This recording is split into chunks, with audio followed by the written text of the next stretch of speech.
Pilipinas, Japan at US naman mga kabrigada pinaigting ang Maritime Alliance matapos ang matagumpay na MMCA dyan sa West Philippine Sea.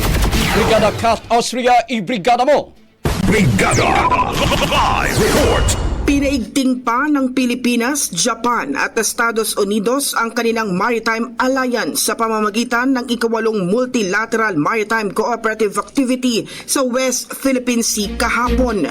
Matagumpay ang MMCA sa kabila ng tila pagmamasid ng barkong pandigma ng China sa loob ng exclusive economic zone ng bansa. Layunin ng drill ang patatagin ang interoperability at depensa ng tatlong bansa sa gitna ng tumitinding tensyon sa rehiyon.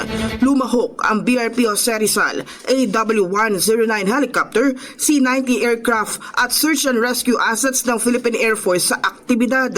Nagpadala rin ng Japan ng multi-mission frigate JS Noshiro at maritime helicopter SH-60K.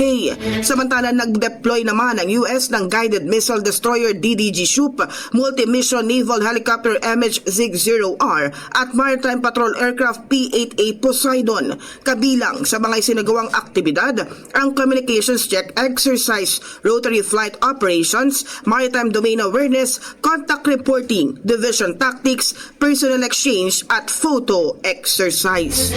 In the heart of changing lives, ako si Brigada Cat Austria ng 105.1 Brigada News sa Manila, the Music and News Authority. Brigada Balita Nationwide. Ang bahaging ito ay hatid sa atin ng Yummy-Vit ES3 Syrup. Simulang tuparin ang pangarap ng iyong anak. And stunting now,